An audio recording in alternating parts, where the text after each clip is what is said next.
yağdırmam gerek.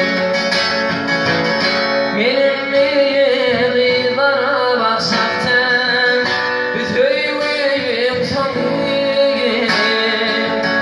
Doldurmaz yer koşmadan yağdırmam gerek. O yüzmeni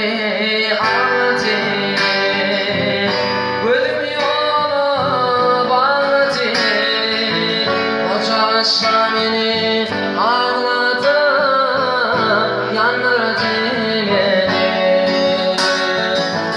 O gün beni ağladı, gözüm yolu bağladı.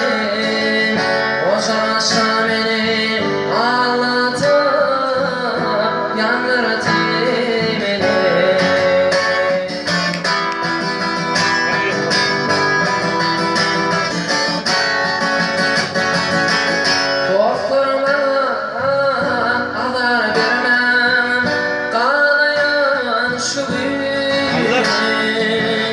Benim çeken ahratımı ağlatın böyle.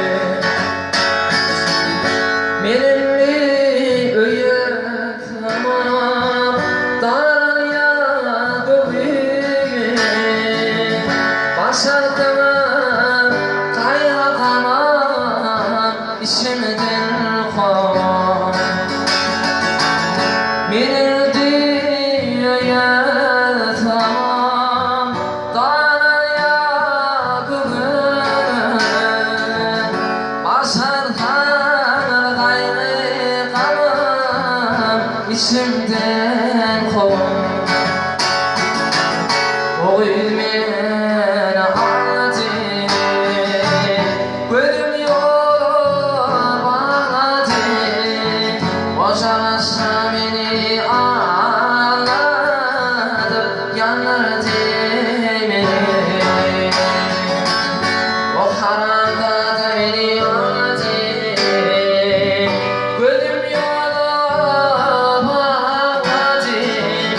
O gül beni ağladı, yandırdı beni. Hey, koydurdu beni. Ağlattı